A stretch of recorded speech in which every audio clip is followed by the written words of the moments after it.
നമസ്കാരം.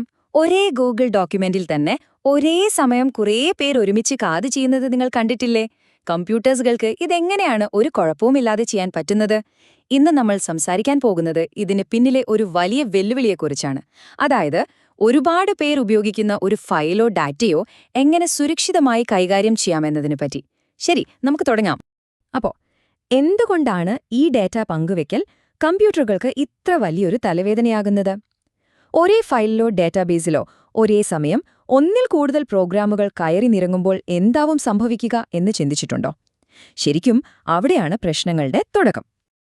ഈ പ്രശ്നത്തിന്റെ എല്ലാം അടിത്തറയെ നമ്മൾ വിളിക്കുന്ന പേരാണ് റേസ് കണ്ടീഷൻ. ഇതൊരു ഉദാഹരണത്തിലൂടെ പറയാം. രണ്ടുപേര് ഒരേ സമയം ഒരേ പാത്രത്തിലെ നാണ്യങ്ങൾ എണ്ണാൻ ശ്രമിക്കുന്നു എന്ന് വിചാരിക്കുക. ഒരാൾ എണ്ണി തുടങ്ങുമ്പോഴേക്കും മറ്റേയാൾ അതിൽ നിന്ന് കുറച്ച് നാണ്യങ്ങൾ എടുക്കുകയോ ഇടുകയോ ചെയ്താൽ എന്താകും? ആകെ കണക്ക് തെറ്റും, അല്ലേ? അതുപോലെ ഒന്നിലധികം പ്രോഗ്രാമുകൾ ഒരേ ഡേറ്റയിൽ ഒരേ സമയം മാറ്റങ്ങൾ വരുത്താൻ ശ്രമിക്കുമ്പോൾ കിട്ടുന്ന ഉത്തരം പ്രവചിക്കാൻ പോലും പറ്റില്ല. ഇതാണ് റേസ് കണ്ടീഷൻ. ഇപ്പോ കൗണ്ടർ പ്ലസ് പ്ലസ് എന്ന് പറയുന്ന വളരെ സിമ്പിളായ ഒരു കമാൻഡ് നോക്കാം. നമുക്കിത് ഒറ്റ സ്റ്റെപ്പായിട്ടാണ് തോന്നുന്നെങ്കിലും കമ്പ്യൂട്ടറിനിത് 3 ഘട്ടങ്ങളാണ്. ഒന്നാമത്, മെമ്മറിയിൽ നിന്ന് ഇപ്പോഴത്തെ വാല്യൂ എടുക്കുക. രണ്ടാമത്, അതിനോട് 1 കൂട്ടുക. മൂന്നാമത്, ആ പുതിയ വാല്യൂ തിരിച്ചും മെമ്മറിയിലേക്ക് സേവ് ചെയ്യുക. ഇനി ഒന്ന് ആലോചിച്ചു നോക്കൂ. 2 പ്രോഗ്രാമുകൾ ഈ 3 സ്റ്റെപ്പുകൾക്കിടയിൽ അങ്ങോട്ടും ഇങ്ങോട്ടും കയറി വന്നാൽ എന്താവും അവസ്ഥ? ഒരാൾ ചെയ്ത മാറ്റം മറ്റേയാൾ അറിയാതെ തിരുത്തും, അവസാനം കണക്കുകളെല്ലാം തെറ്റും. ഇതിനുള്ള ഏറ്റവും എളുപ്പമുള്ളൊരു പരിഹാരമാണ് ഒരു അടിസ്ഥാന ലോക്ക്. ടെക്നിക്കലായി ഇതിനെ മ്യൂടെക്സ് എന്നൊക്കെ പറയും. സംഭവം സിമ്പിളാണ്, ഒരു താക്കോല് പോലെ. ഒരു പ്രോഗ്രാം ഡേറ്റ ഉപയോഗിക്കാൻ തുടങ്ങുമ്പോൾ അത് ആ റൂം ലോക്ക് ചെയ്ത് താക്കോല് കയ്യിൽ വെക്കും. അത് കഴിയുന്നതുവരെ മറ്റാർക്കും അകത്ത് കടക്കാൻ പറ്റില്ല. ഇത് വളരെ സുരക്ഷിതമാണ്, സമ്മതിച്ചു. പക്ഷേ പലപ്പോഴും ഇത് അത്ര കാര്യക്ഷമമല്ല. ഇനി ഇവിടെയാണ് കാര്യങ്ങൾ കുറച്ചുകൂടി രസകരമാക്കുന്നത്. ഒന്നാലോചിച്ചു നോക്കൂ. ഡേറ്റ വെറുതെ വായിക്കാൻ മാത്രം വരുന്നവർക്കും ഈ പൂട്ടിട്ട് പുറത്ത് കാത്തു നിൽക്കേണ്ട കാര്യമുണ്ടോ? ചിലർക്ക് ഡേറ്റ കാണുകയേ വേണ്ടൂ, അതിൽ മാറ്റമൊന്നും വരുത്തേണ്ട ആവശ്യമില്ല. അങ്ങനെയുള്ളൊരു സാഹചര്യത്തിൽ ഈ സാധാരണ ലോക്കൊരു ഓവർകിൽ അല്ലേ?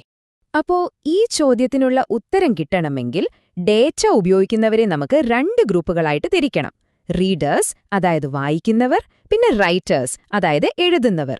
ഈ ഒരു വേർതിരിവാണ് ഈ പ്രശ്നം പരിഹരിക്കാനുള്ള വഴി തുറന്നു തരുന്നത്. അപ്പോ ആദ്യത്തെ കൂട്ടരാണ് റീഡേഴ്സ്. അവർക്ക് ഡേറ്റ ഒന്ന് വായിച്ചാൽ മാത്രം മതി. ഒരേ സമയം 100 പേർ ഒരു പുസ്തകം വായിക്കുന്നതിലൊരു പ്രശ്നവുമില്ലല്ലോ, അല്ലേ? അതുപോലെ തന്നെ. ഇനി രണ്ടാമത്തെ കൂട്ടരാണ് റൈറ്റേഴ്സ്. അവർക്ക് ഡേറ്റയിൽ മാറ്റങ്ങൾ വരുത്തണം. ഒരാൾ പുസ്തകത്തിൽ എഴുതിക്കൊണ്ടിരിക്കുമ്പോൾ മറ്റൊരാൾക്ക് അതേ പേജിൽ എഴുതാനോ വായിക്കാനോ ബുദ്ധിമുട്ടാണ്. അതുകൊണ്ട് റൈറ്റേഴ്സിന് എപ്പോഴും എക്സ്ക്ലൂസീവ് ആക്സസ് വേണം, അതായത് ആ സമയത്ത് പൂർണ്ണമായ നിയന്ത്രണം അവർക്കായിരിക്കണം. ഇതാണ് റീഡേഴ്സും റൈറ്റേഴ്സും തമ്മിലുള്ള പ്രധാന വ്യത്യാസം. അപ്പോൾ നമുക്ക് വേണ്ടത് എല്ലാവരെയും ഒരുപോലെ കാണുന്ന ഒരു ലോക്കല്ല, പകരം റീഡേഴ്സും റൈറ്റേഴ്സും തമ്മിലുള്ള വ്യത്യാസം മനസ്സിലാക്കുന്ന കുറച്ചുകൂടി സ്മാർട്ടായ ഒരു ലോക്കാണ്. അതാണ് റീഡർ റൈറ്റർ ലോക്ക്. ഈ ലോക്കിന്റെ ഒന്നാമത്തെ നിയമം വളരെ സിമ്പിളാണ്. അതായത് ആരും ഡാറ്റയിൽ എഴുതിക്കൊണ്ടിരിക്കുന്നില്ലെങ്കിൽ എത്ര റീഡേഴ്സിന് വേണമെങ്കിലും ഒരേ സമയം അകത്ത് കയറി ഡാറ്റ വായിക്കാം. ഇതുകൊണ്ടുള്ള ഗുണം എന്താണെന്ന് വെച്ചാൽ, ഒരുപാട് പേര് വായിക്കാൻ മാത്രം വരുന്ന ആപ്ലിക്കേഷനുകളുടെ വേഗത ഇത് ഭയങ്കരമായി കൂട്ടും. രണ്ടാമത്തെ നിയമം റൈറ്റേഴ്സിന് വേണ്ടിയുള്ളതാണ്. ഡേറ്റയിൽ മാറ്റം വരുത്താൻ ശ്രമിക്കുമ്പോൾ ഒരു സമയം ഒരാൾക്ക് മാത്രം പ്രവേശനം. ഡേറ്റയൊന്നും മാറിപ്പോകാതെ കൃത്യമായിരിക്കാൻ ഇത് അത്യാവശ്യമാണ്. ഇനി മൂന്നാമത്തെ ഏറ്റവും പ്രധാനപ്പെട്ട നിയമം. ഒരു റൈറ്റർ അകത്തുണ്ടെങ്കിൽ പിന്നെ വേറെ ആർക്കും എൻട്രിയില്ല, ഒരു റീഡറിന് പോലും കയറാൻ പറ്റില്ല.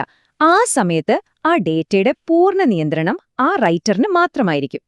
ഈ നിയമങ്ങളൊക്കെ കേൾക്കാൻ നല്ല എളുപ്പമുണ്ട്. പക്ഷേ ഇവിടെയാണൊരു ട്വിസ്റ്റ്. ഒരേ സമയം ഒരു റീഡറും ഒരു റൈറ്ററും വാതിലിന് പുറത്ത് കാത്തു നിൽക്കുകയാണെങ്കിൽ ആർക്ക് നമ്മൾ ആദ്യം അവസരം കൊടുക്കും? റീഡറിനോ അതോ റൈറ്ററിനോ? ഇവിടെ നമുക്ക് 2 വഴികളുണ്ട്.